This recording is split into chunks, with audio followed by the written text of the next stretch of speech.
a todos. Antes de eu ministrar a palavra aqui, eu creio que há 3 semanas atrás, eu estive aqui nesse lugar pregando no Tabel, treinamento avançado de líderes. E naquela oportunidade eu falei desse livro. Inclusive eu trouxe uma mensagem sobre esse livro.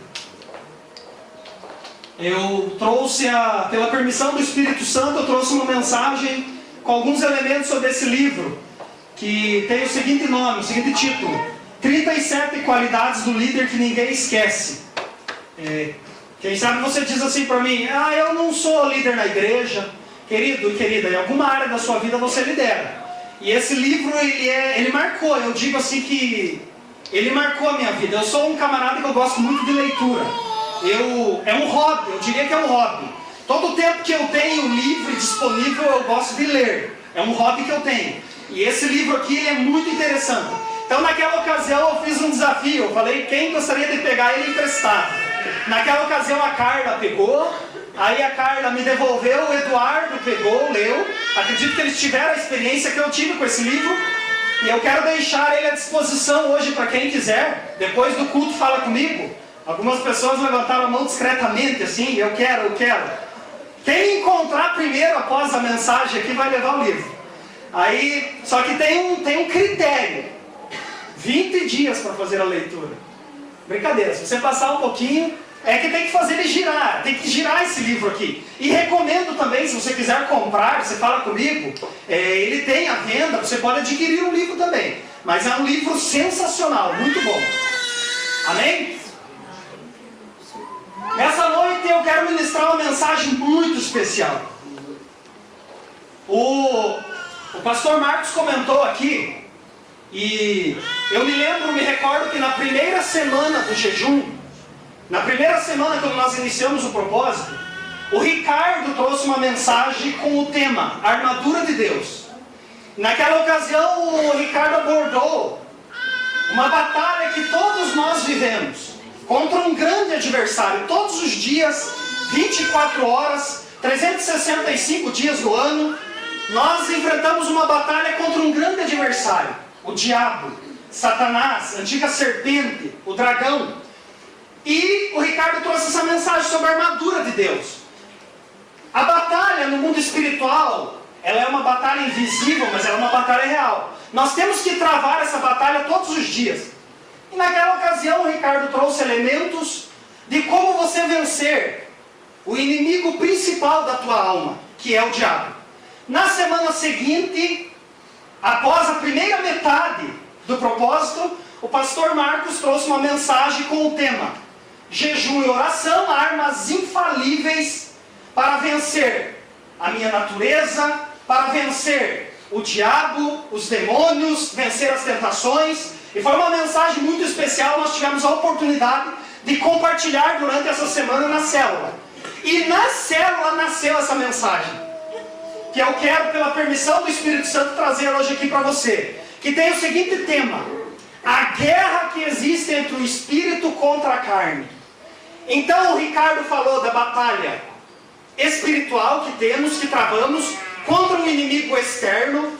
O pastor Marcos trouxe uma mensagem muito especial sobre as disciplinas espirituais, a leitura da palavra, o jejum, a oração, e de que forma esses elementos, quando nós aplicamos a nossa vida espiritual, de que forma eles influenciam para que eu e você, para que nós tenhamos vitória na nossa vida pessoal, na nossa vida familiar, na nossa vida conjugal, na nossa vida profissional, em todas as áreas.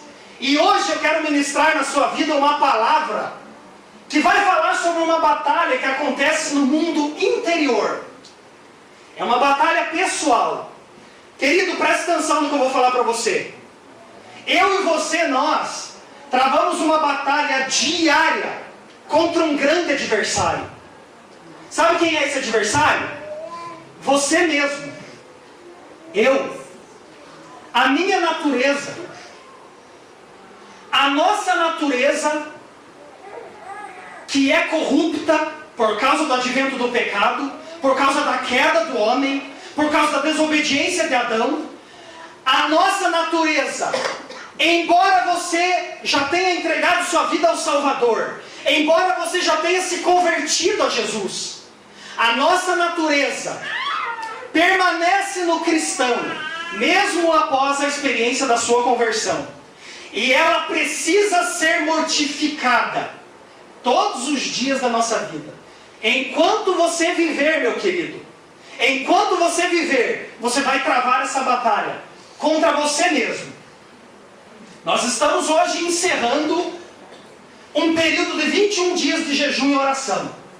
Hoje é o dia do encerramento, nós estamos encerrando hoje. Vai ter gente que fez o propósito, após a meia-noite já vai estar comendo algum manjar, alguma delícia. Mas é fato que hoje está encerrando o propósito dos 21 dias de jejum e oração. E deixa eu te dizer uma coisa, meu querido. Quem sabe você não conseguiu realizar o propósito. Ou quem sabe você realizou parcialmente. Ou quem sabe você realizou durante algum tempo e você encerrou o propósito. Deixa eu dizer uma coisa para você. Em primeiro lugar, existem pessoas que têm situações clínicas, médicas, que não podem fazer o propósito. Esse cuidado você precisa ter, eu preciso ter. Quem sabe você tem restrições médicas e você não consegue fazer um jejum de 21 dias conforme nós fizemos, que é o jejum de Daniel. Um jejum que com frutas, verduras, legumes, sem manjares, sem carne. Tem gente que não pode fazer. Mas tem pessoas que podem fazer e não conseguiram fazer. Sabe por que motivo? A tua natureza humana te venceu. Não fica aborrecido não, eu tenho que te dar essa notícia. A tua natureza humana não permitiu que você concluísse o propósito. Sabe por quê, meu querido? Em Gálatas 5,17 o apóstolo Paulo escreve assim: porque o Espírito luta contra a carne e a carne contra o Espírito, e eles opõem-se um ao outro, para que não façais o que quereis. Outra tradução diz assim: porque o Espírito milita contra a carne, e a carne contra o Espírito, e eles opõem-se um ao outro, para que não façais o que quereis. Essa expressão carne, na palavra de Deus, ela traduzida, ela significa a nossa natureza humana. A minha natureza, que foi corrompida pelo poder do pecado, pela desobediência de um homem, toda a raça humana recebeu o legado, a herança do pecado. Vamos abrir a nossa Bíblia, por favor, em Romanos capítulo 7. Romanos, abra sua Bíblia, por favor, na carta do apóstolo Paulo aos Romanos, um dos maiores compêndios teológicos, a carta de Paulo aos Romanos. Vamos ler do capítulo 7, abra comigo, Romanos capítulo 7, você tem a oportunidade de acompanhar o texto pelo slide também. Eu quero ler na minha Bíblia. Nós vamos ler Romanos capítulo 7, do versículo 14 ao 25.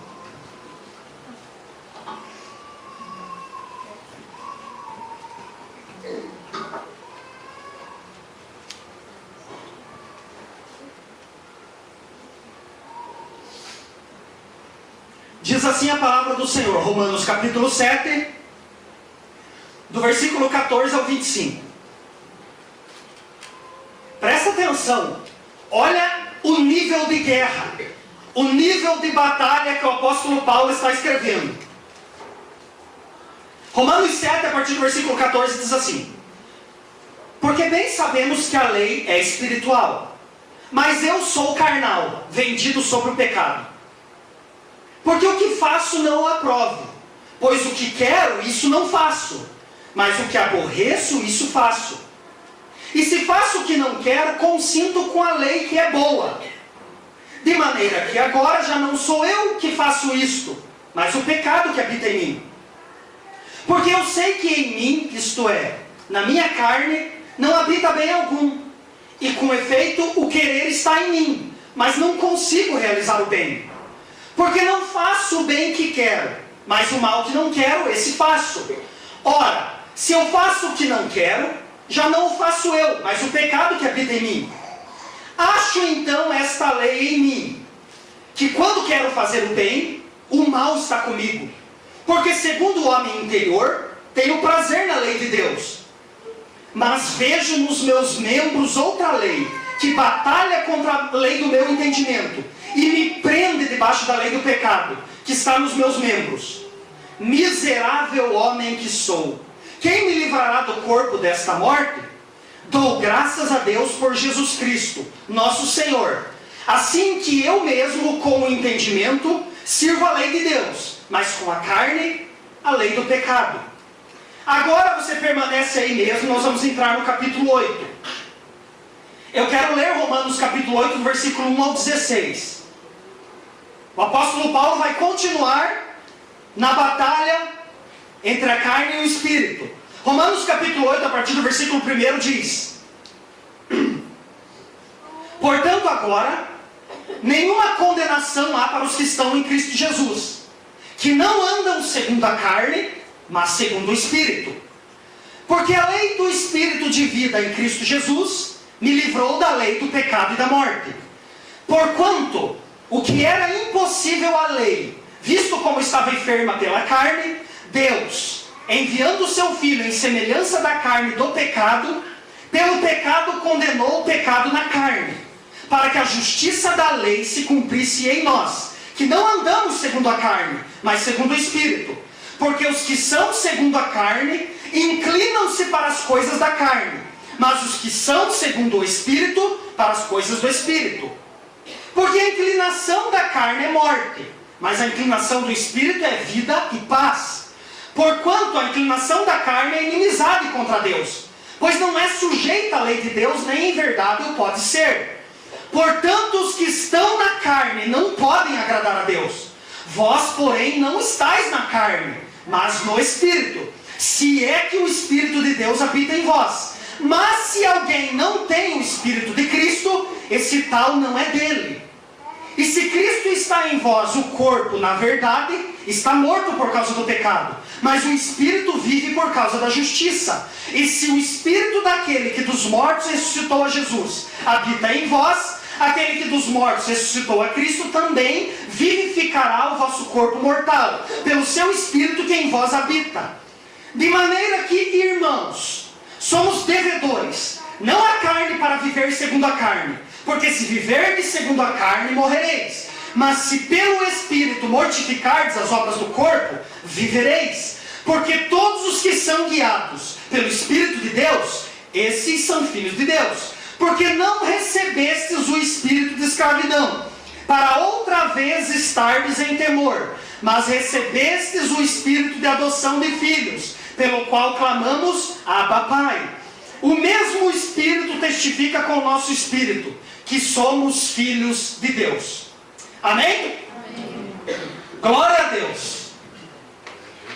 Vamos lá. A guerra do Espírito contra a carne. Nesses 21 dias, quem aqui travou guerra? Você travou guerra contra a tua carne, contra a tua natureza. Ontem eu comentava com o Moacir. Eu falava com o Moacir, Moacir de Deus. Cara, a natureza da gente, a minha natureza, eu não sei se você viveu isso, eu vivi. A minha natureza todo dia fazia propostas. Reinaldo, acho que isso dá.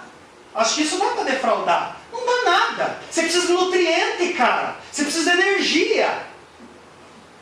A natureza da gente é assim. O Espírito luta contra a carne, o Espírito luta contra a natureza. A nossa natureza é fraca. Mateus 26, 41, Jesus diz: vigiai e orai, para que não entreis em tentação. Porque na verdade o Espírito está pronto, mas a carne é fraca. Queridos, a origem da tentação, que vai nos seduzir e nos levar ao pecado, a origem da tentação é dentro de mim e é dentro de você. Tiago capítulo 1, versículo 13 ao 15 diz: ninguém sendo tentado diga, de Deus sou tentado. Porque Deus a ninguém tenta e não pode ser tentado pelo mal. Cada um é atraído e seduzido pelos seus próprios desejos. A cobiça sendo concebida dá à luz o pecado, e o pecado sendo consumado gera morte. Toda a origem da tentação é dentro de mim e é dentro de você. Agora, queridos, deixa eu fazer um parênteses aqui, visto que eu falei um pouco sobre o jejum. O jejum, presta atenção nisso aqui, ele não tem o papel de fazer com que você adquira uma bênção. O jejum, ele não tem o papel de fazer com que o diabo tire férias para não te perturbar mais. O jejum não tem o propósito e o papel de fazer com que você não enfrente mais problemas, adversidades, lutas. O propósito do jejum, da consagração, em primeiro lugar, abertura de Colossenses 3,5.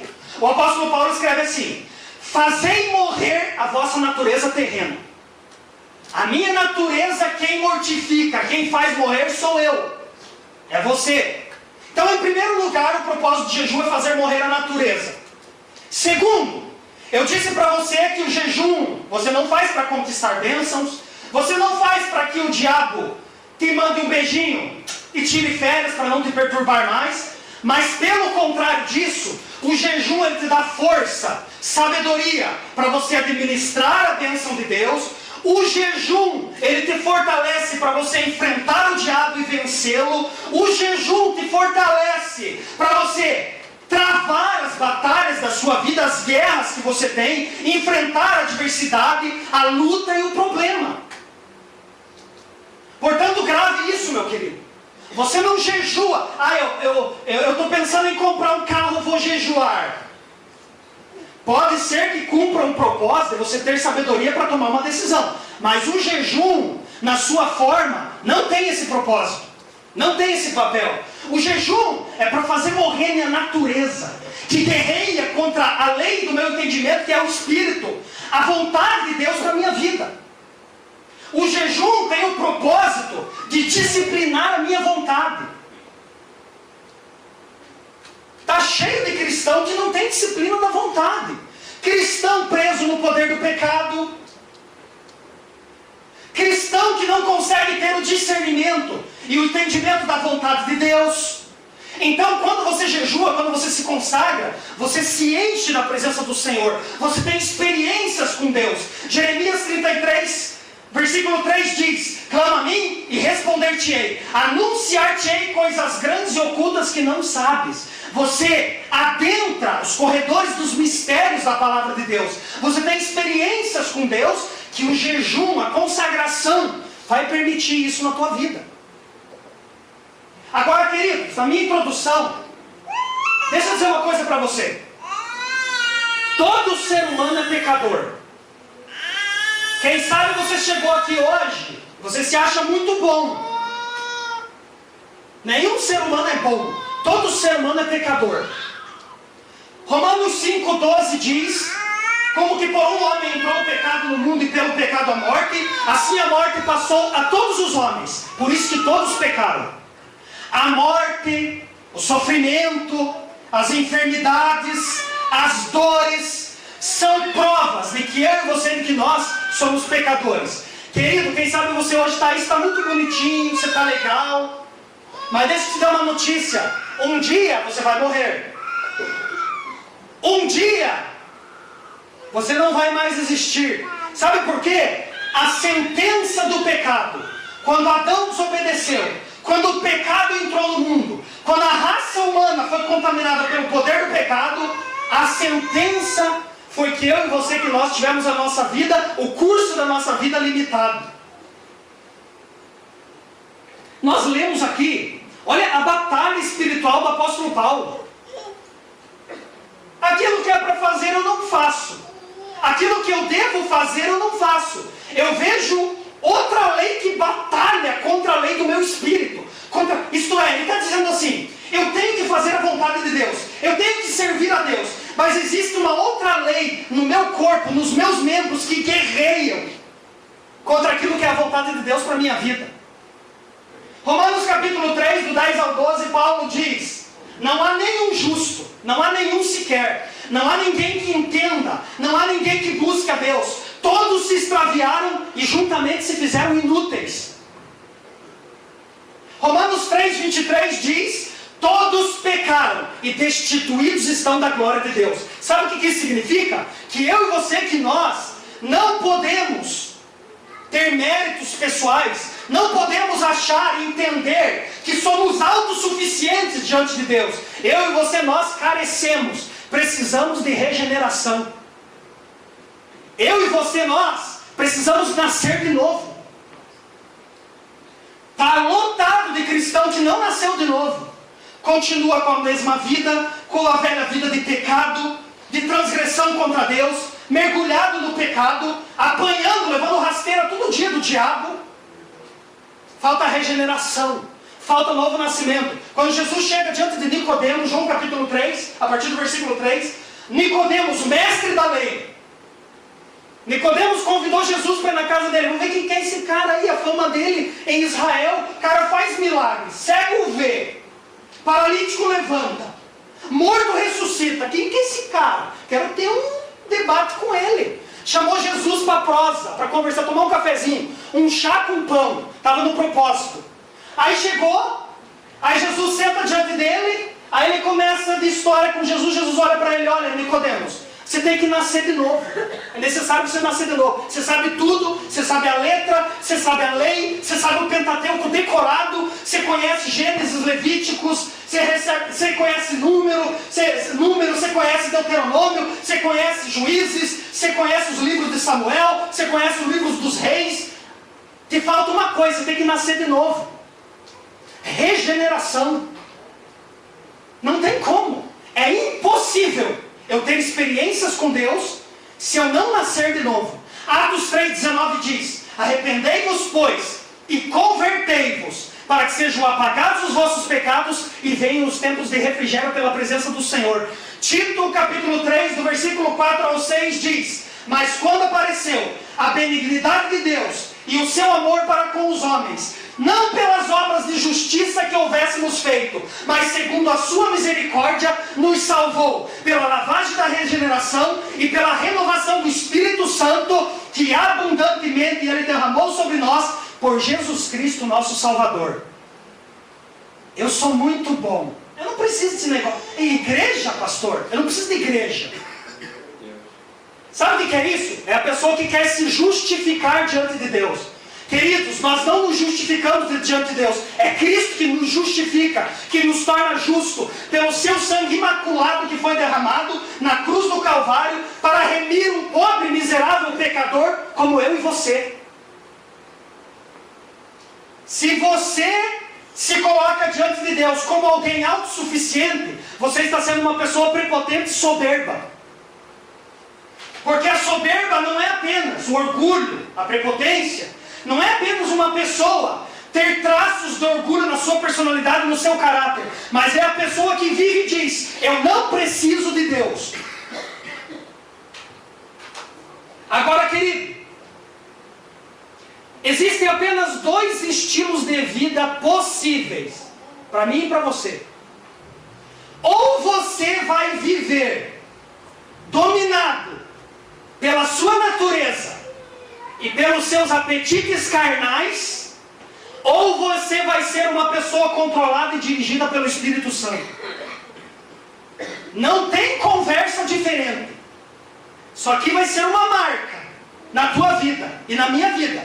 Ou você vai ser uma pessoa que vai viver dominada pela tua natureza e pelos teus apetites carnais, ou você vai ser uma pessoa controlada e dirigida pelo Espírito Santo.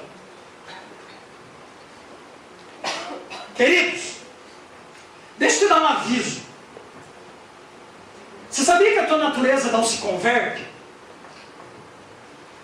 Você sabia que a tua natureza, a minha natureza, ela não se converte? Pastor Marcos falou aqui, muito interessante domingo. Eu vou pegar aquela ideia lá, pastor. O dia que aparecer um bonitão lá no Facebook, lá, eu vou escrever o Vigie também. Tô esperto com isso. Querido, pastor Marcos falou aqui uma coisa muito interessante. O camarada fica de conversinha com mulher. Fica dando brechinha para a natureza. Deixa eu dizer uma coisa aqui para você, não se escandaliza. Não se escandaliza. Eu posso amar perfeitamente a minha mulher. Se eu não vigiar com a minha natureza, eu posso pecar na vida sexual. Ai, Reinaldo, nossa, Reinaldo, líder. Não é só eu não, você também, homem, que está me vendo aí. E homão bonitão que está vendo pela internet também. Se você não vigiar com a tua vida com Deus, cara, você pode amar a tua mulher perfeitamente. Se você não vigiar, você pode pecar com ela, você pode cair no adultério. Nossa! Sabe por quê? Porque a nossa natureza é inclinada para o pecado. A nossa natureza não se converte. É o sangue de Jesus que tem misericórdia da nossa vida. É o poder do Espírito Santo. Como Paulo disse no texto que lemos, Romanos 8:12. De maneira que, irmãos, somos devedores não à carne para viver segundo a carne. Se você viver segundo a carne, morrereis. Mas se pelo Espírito mortificardes as obras do corpo, vivereis. Você pode amar perfeitamente a tua mulher. Se você vacilar, você trai ela. A Karen sabe. Se um dia eu receber uma mensagem maliciosa, a primeira pessoa que fica sabendo é ela. Já aconteceu, pastor. Já aconteceu. Há algum tempo atrás, recebeu uma mensagem no celular.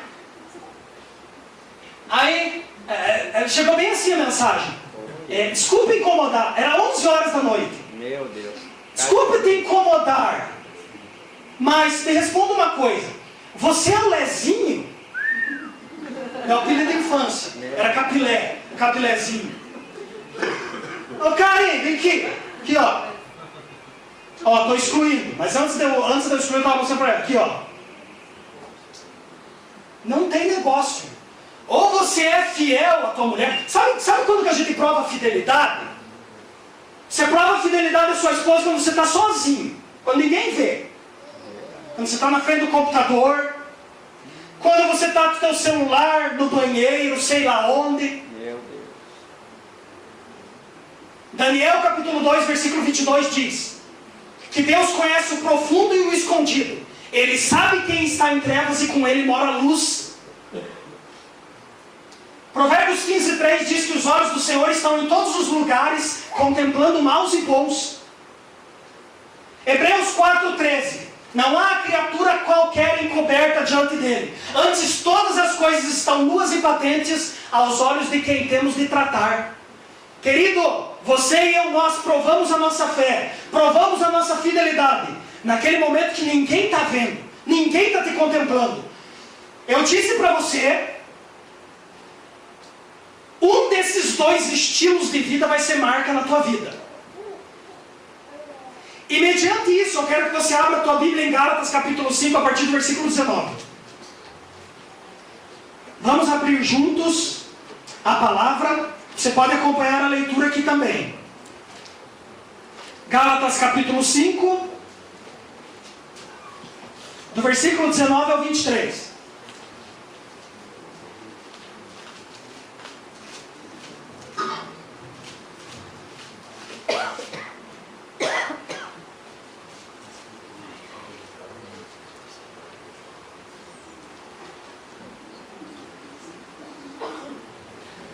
Amém? O apóstolo Paulo traz, na carta aos Gálatas, essa marca, essa característica. Uma delas vai ser a marca da tua vida. Ou você vai viver dominado pela tua natureza, pelos apetites carnais, ou você vai ser uma pessoa controlada e dirigida pelo Espírito Santo. Gálatas capítulo 5, a partir do versículo 19 ao 23, diz assim: porque as obras da carne são manifestas, isto é, as obras da natureza humana.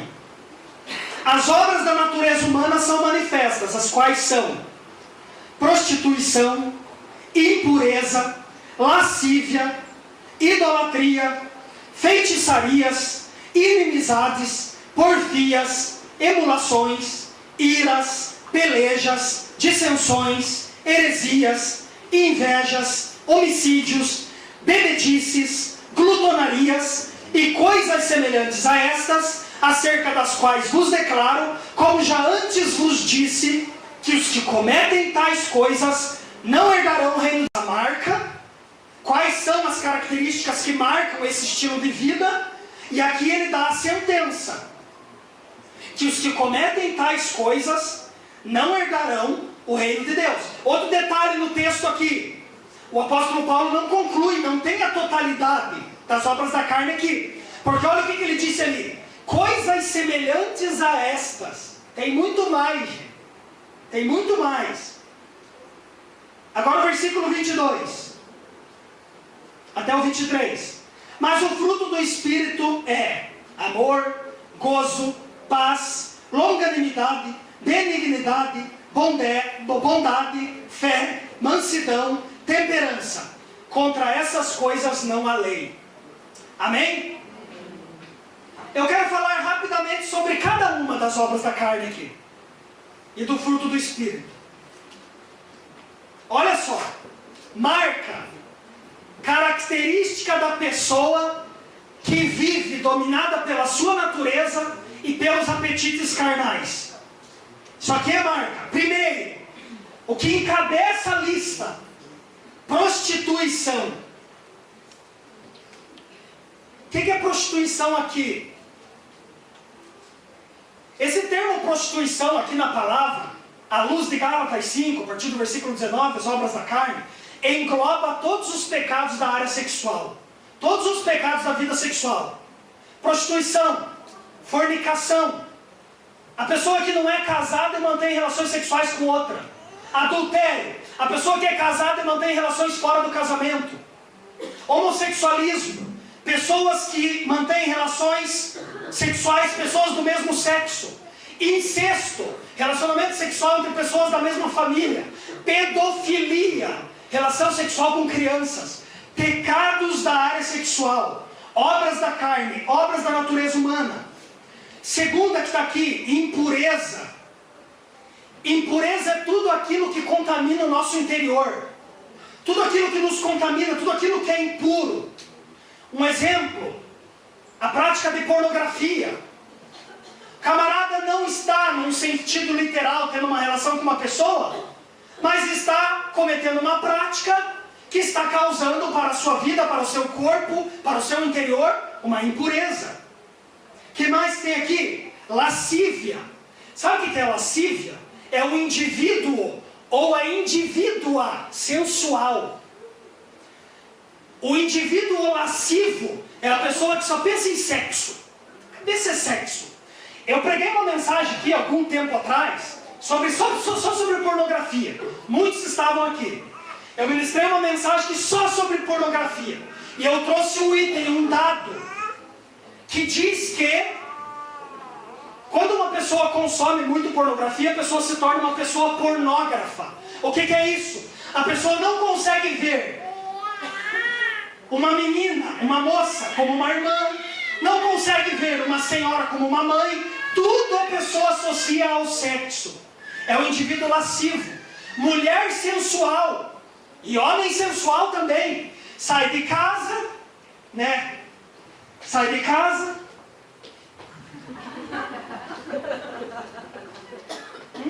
Tá meio escondido. Acho que eu vou abrir mais um pouco.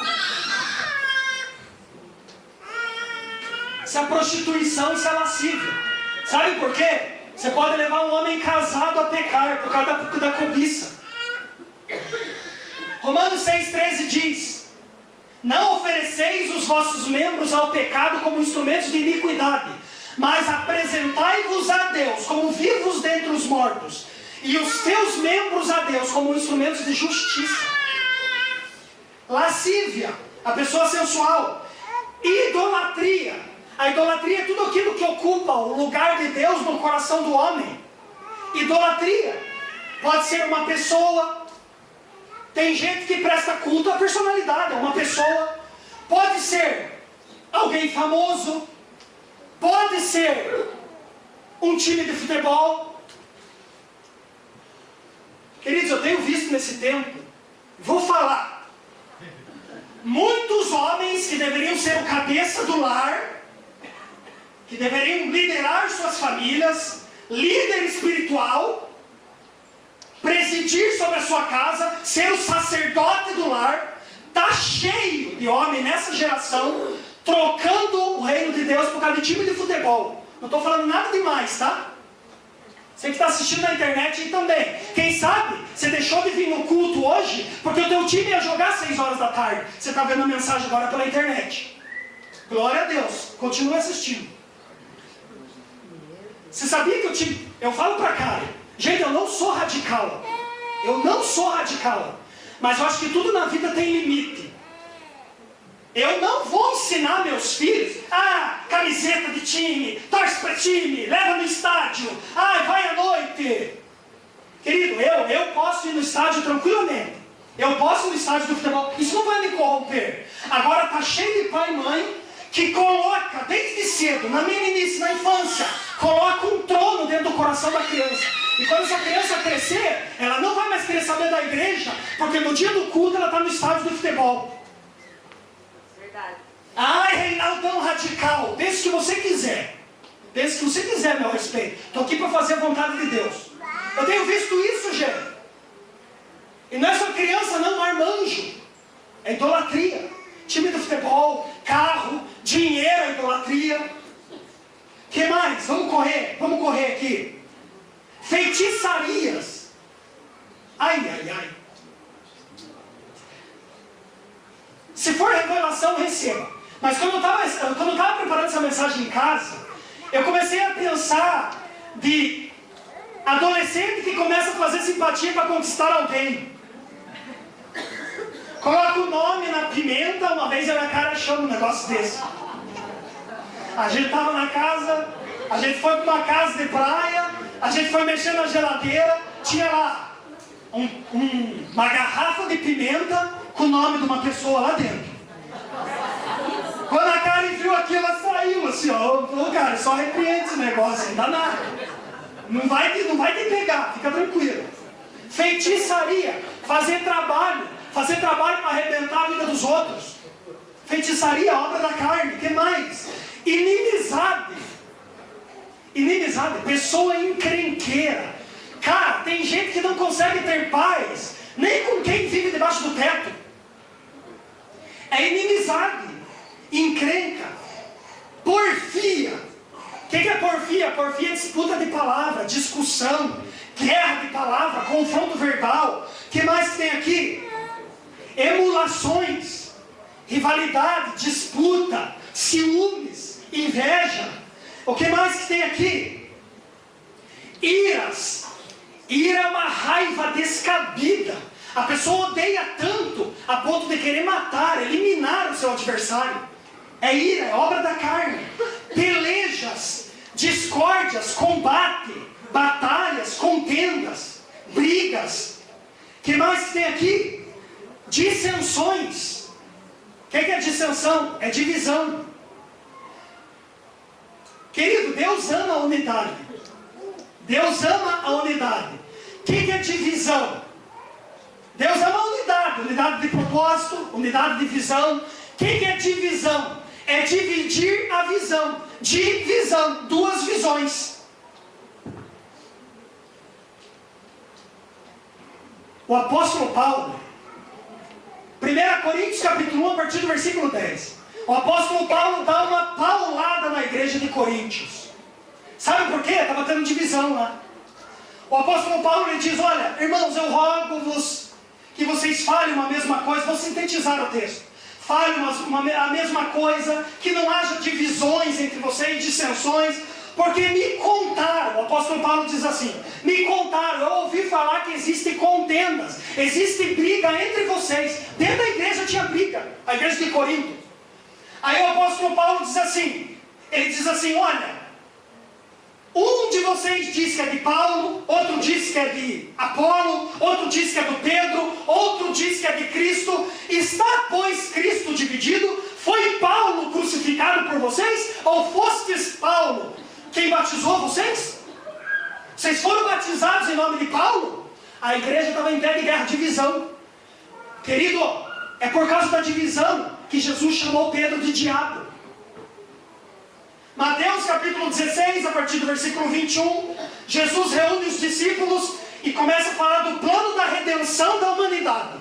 O texto, se você ler, o texto diz que enquanto Jesus discursava, enquanto Jesus falava para os discípulos, Pedro o tirou à parte. Aí Pedro chegou e disse: Senhor, isso não vai acontecer. O Senhor não vai morrer. Nós não vamos permitir. Aí Jesus olha para o Pedro e diz assim: para trás de mim, Satanás. Pedro chamou Jesus de diabo. Jesus chamou Pedro de diabo. Sabe por quê? Porque Pedro estava dividindo a visão. Para trás de mim, Satanás. Porque você não cogita das coisas que são de Deus, mas das coisas que são dos homens. Divisão. O que mais que tem aqui? Depois de divisão, heresias.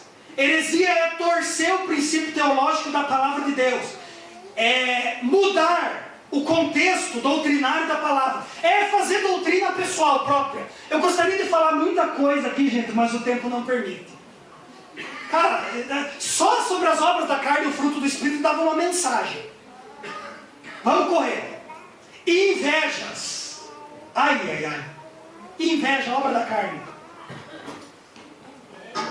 Sabe o que é inveja? Sabe o que é inveja? É o sentimento de querer ter e ser o que o outro tem e o que o outro é. Só que presta atenção. A pessoa invejosa, ela não quer um casamento igual ao teu. Ela quer o teu casamento. Uma pessoa invejosa, ela não quer, ou ele não quer uma mulher igual à tua. Ele quer a tua mulher. Uma mulher invejosa, querida, aguça o ouvido. Uma mulher invejosa, ela não quer um marido igual ao teu. Ela quer o teu marido. Uma pessoa invejosa não quer ter um carro igual ao seu. Ela quer o teu carro. Inveja é um fruto, é uma obra da carne. É uma obra da natureza humana. O que mais que temos aqui? Homicídios, a pessoa que provoca a morte de outra. Bebedices. Camarada bebe da número 1 a número 51. Vive cozido. Não, Reinaldo, não tem nada a ver. É só uma cervejinha, socialmente. Inclusive, aí entra na heresia. Inclusive, Jesus bebeu vinho. Como faz com um negócio desse, pastor?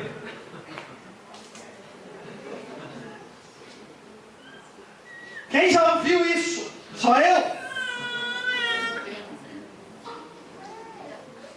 A bebida é comprovada. Sabia que a bebida é uma droga lícita, uma droga legal? Você sabia que a cervejinha, quem sabe você está aqui que você consome, quem sabe você está me assistindo pela internet. Você sabia que a cervejinha é uma droga lícita? Só não proíbem porque existem interesses comerciais estupendos. Quem que vai tocar na venda da comércio de bebida? Quem que é louco de tocar nisso? Sabia que é comprovado que a bebida altera, afeta as nossas faculdades mentais? Quem aqui já viu um bêbado lúcido? Quem já viu? Quem já viu vem dar um testemunho. Não, um dia eu vi um bêbado que ele viu uma criança se afogando e ele saiu e ele mergulhou. Reinaldo do céu, ele ficou até mais, o estado de sanidade que ele estava, ele ficou até mais rápido, mais proativo. Ele foi lá e salvou aquela criança. Eu já vi bêbado dormir em cima do próprio vômito. Vamos falar de coisa, realidade?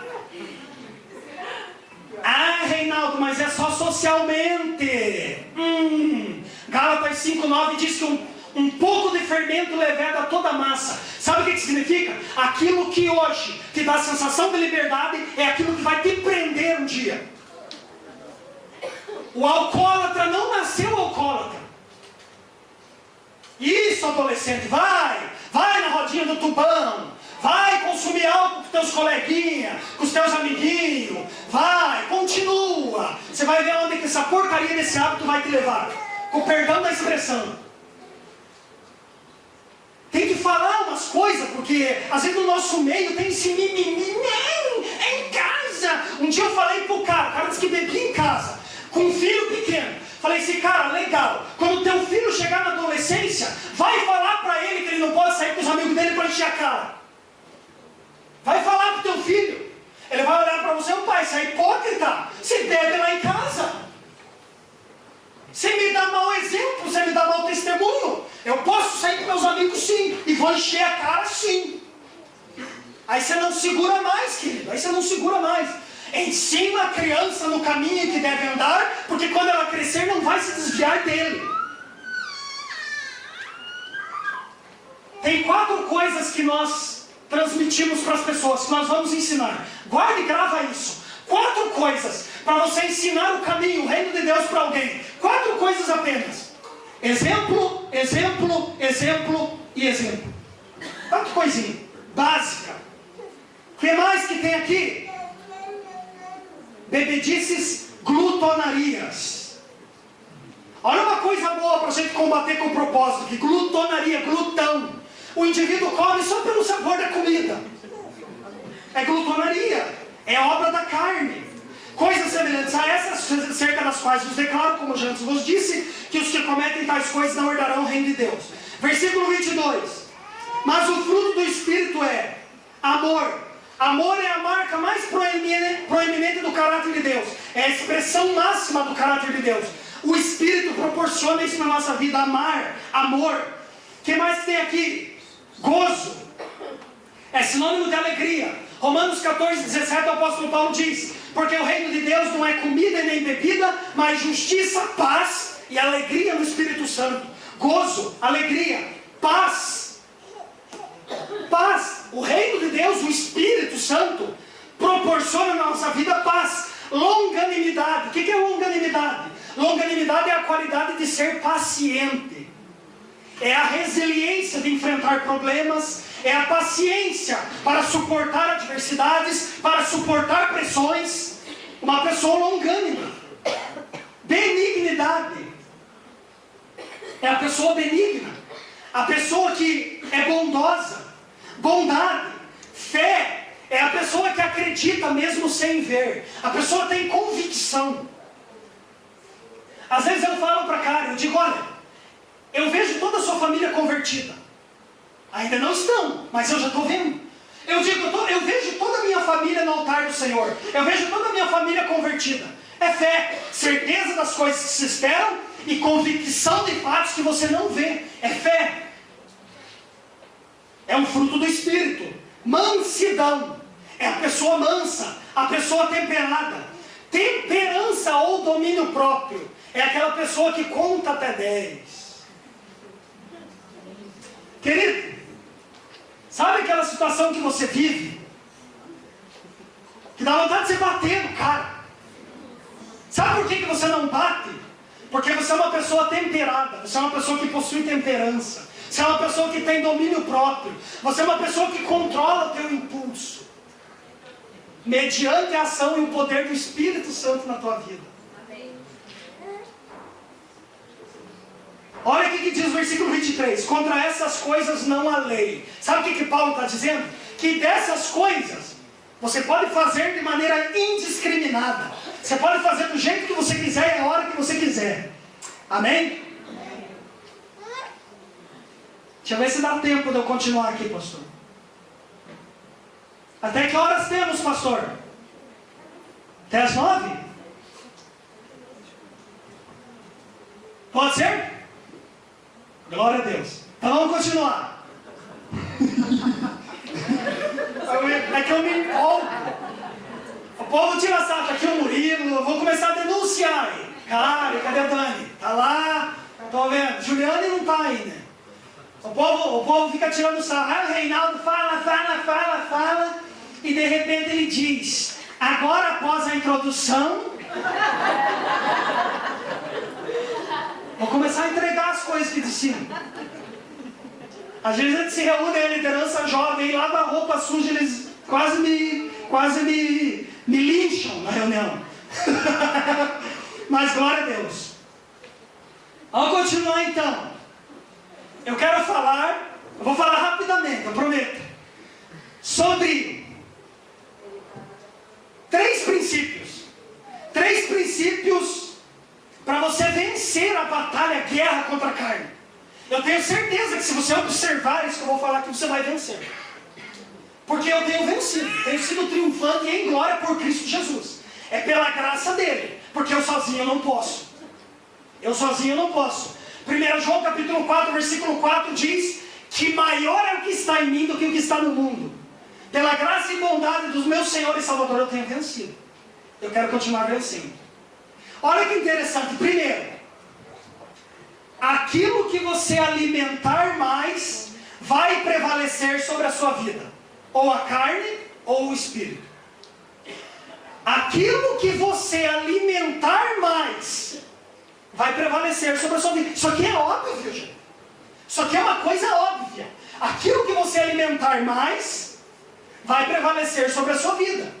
Ou a carne ou o espírito.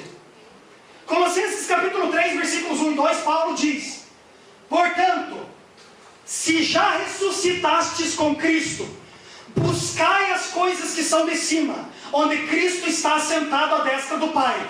Pensai nas coisas que são de cima e não nas que são da terra. Me permita falar.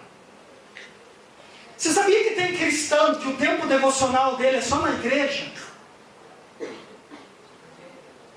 2 horas de culto no domingo. E quer ser cheio do Espírito Santo, quer ter poder de Deus. Não dá. Filipenses capítulo 4, versículo 8, Paulo diz: quanto ao mais, irmãos, tudo que é verdadeiro, tudo que é honesto, tudo que é justo, tudo que é puro, tudo que é amável, tudo que é de boa fama, se há alguma virtude e se há algum louvor, nisso pensai. Sabe o que Paulo está dizendo? Essas coisas devem permear a minha mente, o meu entendimento. As coisas do reino de Deus devem governar a minha mente e o meu entendimento. Eu vou ser uma pessoa cheia do Espírito Santo. Na minha casa é lei. Na minha casa é lei. Eu não posso arbitrar sobre a vida de ninguém. Na minha casa é lei. Eu já contei aqui, algum tempo atrás, um dia levei os adolescentes na minha casa. Aí eu estou lá tomando banho e escuto aquela música imprópria para minha casa. Aí eu pensei já sair com a toalha do banheiro. Eu só gritei: o que está acontecendo aí? Eu e a Karen, no dia da quinta-feira, dia da nossa faxina. A gente faz faxina debaixo de louvor. Festa que eu dou, você vai dançar, mas vai dançar debaixo de louvor. A André está balançando a cabeça, né, André? Nós fizemos umas festas de vez em quando, né? E nós dançamos, e nós pulando, e e a minha liberdade eu pulo e danço ao Senhor. Vai dançar, mas vai dançar debaixo de louvor. Amém. Tem cristão que ele tem momento devocional na igreja, mas na casa dele tem música impura, tem filme impuro, é viciado em novela, é viciado em pornografia, quer ser cheio do poder de Deus. Não dá, queridos. São essas coisas que abastecem os apetites carnais e tem perturbado a fé de muita gente. Eu digo para Karen, a nossa casa tem que ser um pedacinho do céu. A minha casa, e lá eu sou autoridade, lá eu mando. Na minha casa vai tocar louvor. Na festa que eu fizer, vai ter louvor. E vai ter refrigerante e Coca-Cola, porque bebida alcoólica não entra também. No meu casamento eu arrumei briga com muita gente.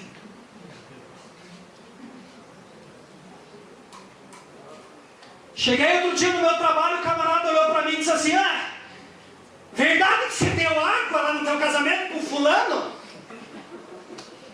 Falei: cara, eu dei água, refrigerante, comida, e festa minha, quem for vai tomar refrigerante, água, suco,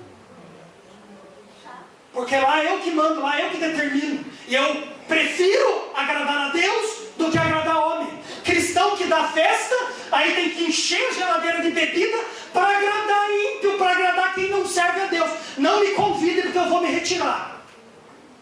Desculpa a franqueza. A Karen sabe. Às vezes eu sou convidado para alguma festa. Karen, você está ligada? Você sabe? Se tiver baixaria lá, eu me retiro, saio fora. Não, eu só vou olhar para você, eu digo para Karen, só vou olhar para você e vamos. Eu digo o seguinte, querido, eu não sou radical. Eu acho que eu não sou radical. Eu acho que eu não sou radical. Sabe o que eu digo para Karen? Se eu for na festa de quem não serve a Deus, eu fico numa boa. Eu faço social, eu vou abraçar as pessoas, eu vou ser gentil, eu vou ser legal. Eu vou fazer o social. Quem não serve a Deus, quem está na ignorância. Mas festa de crente não me pega não. Colocou bebida, colocou música mundana, eu me retiro e saio fora. É meu direito. O que mais? Aquilo que você alimentar mais vai prevalecer sobre a sua vida. Segundo, eu tenho que fazer morrer a minha natureza humana carnal todos os dias. Sou eu.